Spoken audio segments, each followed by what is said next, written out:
देखो हम लोग व्हीटस्टोन ब्रिज से रिलेटेड कुछ क्वेश्चंस करेंगे। यहाँ पे 4-5 क्वेश्चंस हैं, देखना ध्यान से, और अच्छे अच्छे क्वेश्चंस हैं। अगर आप ये समझ गए तो हर टाइप के क्वेश्चन कर लो। देखो सबसे पहले कह रहा है कि ए और बी के बीच में इक्विवेलेंट कैपेसिटेंस बता दो। अब देखना ध्यान से, सबसे पहले तो ये पैरेललोग्राम है, क्लियर है। इसका एक डायगोनल में ये देखो, यहाँ ए और बी के बीच में हम बैटरी जोड़ देंगे ऐसे, क्लियर, या यही जोड़ दो कैसे या ऐसे। और दूसरा डायगोनल देखो ये है, इसके बीच में भी हमने एक कैपेसिटर जोड़ रखा है। अब वो यहाँ दिख रहा है तुम्हें, जरूरी है मैं इसको यहाँ से हटा के, अगर मैं इसको यहाँ से हटा दूं 30 को यहाँ जोड़ दूं तो क्या अलग हो गया? तो कुछ नहीं, बिल्कुल सेम टू सेम वही चीज है ना। तो आप देखो बिल्कुल क्लियर आपको दिख रहा होगा, ठीक, क्या दिख रहा होगा? ये व्हीटस्टोन ब्रिज है, ठीक। तो ए और बी के बीच में इक्विवेलेंट कैपेसिटेंस, चलो देखते हैं। ये अपॉन ये C1 अपॉन C2 क्या आएगा? 5 अपॉन 10 मतलब 1/2। ये देखो 10/20 मतलब 1/2। ये अपॉन ये बराबर ये अपॉन ये आ गया।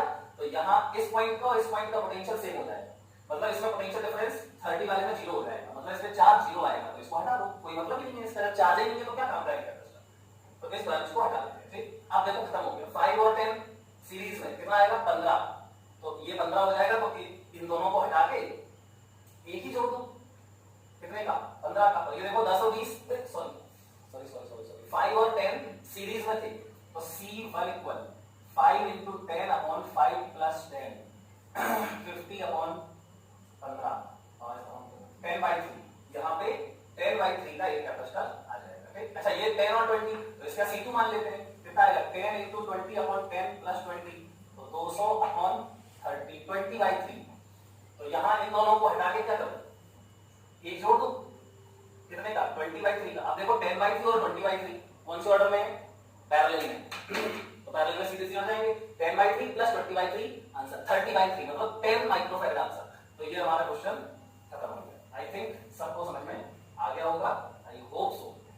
आगे बढ़ते हैं बेटा, इस क्वेश्चन को देखो, कुछ नहीं है इसमें, अभी बताया है, देखना ध्यान से। अब ये थोड़ा सा फील नहीं होगा आपको, डायग्राम देख के फील नहीं हो रहा होगा, ठीक। तो इसके लिए हम क्या करते हैं, थोड़ा सा कुछ नहीं करना, देखना पॉइंट्स के नाम मान। तो ये पॉइंट क्या है? ए, इसको मान लो C, ये B है, ठीक है, बस। अब एक काम करते हैं, इसको रिड्रॉ कर देते हैं, ठीक है। रिड्रॉ करोगे तो आपको व्हीटस्टोन ब्रिज जैसा डायग्राम दिख जाएगा, और चाहो तो फील कर सकते हो। देखो 5/10 कितना होगा? 1/2। 10/20 कितना होगा? 1/2। मतलब ये अपॉन ये बराबर है ये अपॉन ये, तो ये वाला बेकार हो जाएगा 30 वाला, मतलब यहाँ से 30 को हटा देंगे। लेकिन अब ये फील कैसे हो डायग्राम को व्हीटस्टोन ब्रिज जैसा, देखो करते हैं इसको। तो A, इसको बोल दो D, A B C D, 4 points हो गए। तो रिड्रॉ करते हैं इसको। तो रिड्रॉ कैसे करोगे? किनके पॉइंट्स के, कौन से पॉइंट्स के बीच में जुड़े हैं सारे कैपेसिटर्स? देखो A और B के बीच, तो यहाँ पे लिख दो A, ठीक, यहाँ पे लिख दो B। अब चलो रिड्रॉ करते हैं। तो सबसे पहले तो इक्विपोटेंशियल पॉइंट्स लिखने पड़ेंगे, है ना। चलो तो देखो कौन से पॉइंट्स इक्विपोटेंशियल है, पता नहीं, मुझे भी दिख रहा कोई। चलो छोड़ो इसको। तो A और B ऐसे लिख दिया। अब देखो C और D और लिखने पड़ेंगे, है ना। तो चलो लिख देते हैं, C और D यहीं लिख देते हैं बीच में। चलो यहाँ लिख दिया C, यहाँ लिख दिया D। अब देखना कोई फर्क पड़ा या नहीं पड़ा, सब अभी समझ में आएगा। सबसे पहले हम लोग कौन से पॉइंट्स के बीच में देखेंगे? तो कितने कैपेसिटर्स हैं? देखो 5 कैपेसिटर है, 1 2 3 4 और ये 5। तो सबसे पहले A और D के बीच में देखो 10 वाला जुड़ा हुआ है, तो A और D के बीच में यहाँ जोड़ दिया हमने 10। फिर देखो A और C के बीच में देखो 5 जुड़ा है, तो A और C के बीच में हमने यहाँ जोड़ दिया 5, ठीक। चलो अब आ जाओ C और D के बीच में। तो C और D के बीच में देखो कितना है? 30, ठीक, C और D के बीच में। तो देखो B और C के बीच में 10, तो B और C के बीच में यहाँ जोड़ देते हैं 10। और फिर B और B मतलब B और D के बीच में 20, तो ये जोड़ दिया यहाँ पे हमने 20। देखा क्या बन गया? ये व्हीटस्टोन ब्रिज बन गया। अब देखो 5/10 1/2, 10/20 1/2, मतलब कि ये बेकार, ठीक। या ऐसे तुम इस यहाँ पे फील करना है, बार-बार रिड्रॉ नहीं करना, इसको समझना है कि ऐसा डायग्राम इसके इक्विवेलेंट होगा, फील होना चाहिए आपको।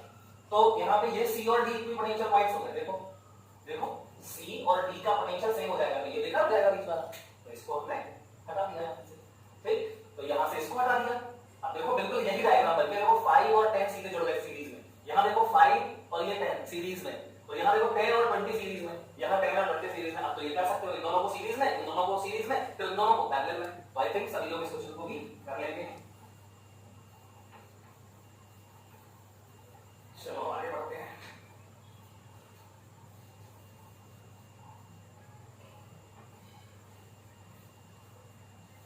चलो बेटा, यहाँ पर एक ये और एक ये दो क्वेश्चंस हैं, दोनों बिल्कुल सेम क्वेश्चंस हैं।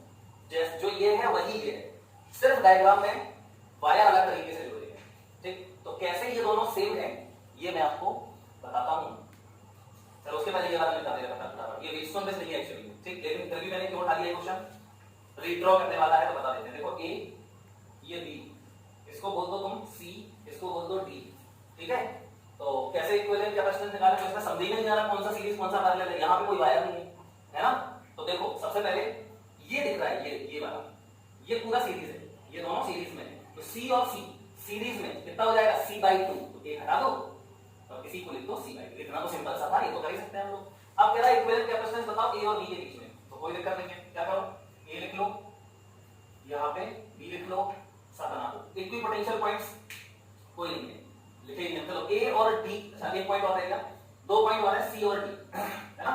तो सी कहां लिखे, तो देखो ए के पास सी लिख दो और बी के पास डी लिख दो। तो लेकिन इसमें एक बात ध्यान रखो, इक्विपोटेंशियल पॉइंट्स में देखो बी और डी इक्विपोटेंशियल नहीं है। अरे यार बी और डी डायरेक्ट जुड़े हैं वायर से, तो इक्विपोटेंशियल होंगे, तो बी के साथ क्या लिखते हैं, बी लिख दो। और सी को किसी के साथ नहीं लिख सकते, सी का ए के साथ भी लिख दोगे क्योंकि बीच में कैपेसिटर जुड़ा है, पोटेंशियल स्ट्रेस का सेम नहीं है। ऐसे सी और डी का भी सेम नहीं है, बीच में कैपेसिटर है, तो बीच में सी लिख दो यहाँ पे, ये ठीक। अब सारे सब जितने भी कैपेसिटर है सबको जोड़ दो। देखो ए और डी के बीच में ये वाला सी, तो ए और ये है डी, सी जुड़ गया, ये हो गया। अब देखो ए और सी के बीच कितना है, सी, तो ए और सी यही जोड़ दो सीधा, कितना है सी।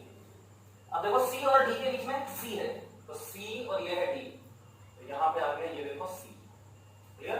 फिर ये वाला बचा सी और बी के बीच, बी और सी, बी और सी के बीच यहीं पे ये हो गया कितना, c/2। सॉरी देखो ना, बी और सी के बीच में, तो ये बी था, ये सी था, तो जोड़ दिया इसी के बीच में। अरे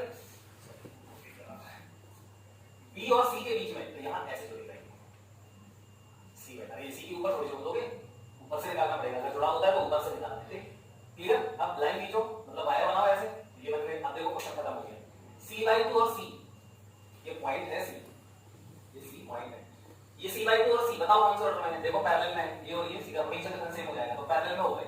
इसका मतलब c और c/2 सीधे जोड़ जाएंगे, कितना आ जाएगा 3c/2। तो ये एक हटा दो, एक हटा दो और इसी को लिख दो कितना 3c/2।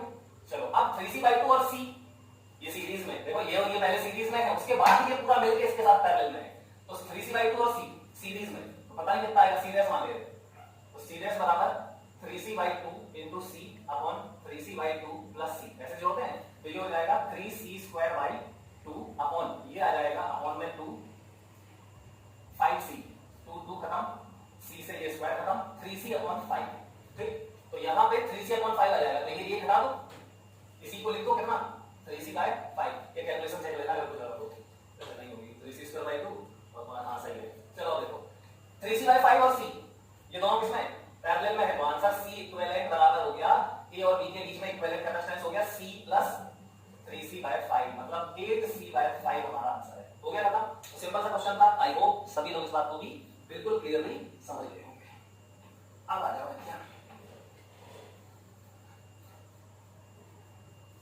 अब देखो ये जो दो क्वेश्चन है ये बड़े महत्वपूर्ण क्वेश्चन है, और आप इनको फील नहीं कर पाओगे कि ये व्हीटस्टोन ब्रिज है, तो आपको रीड्रॉ करके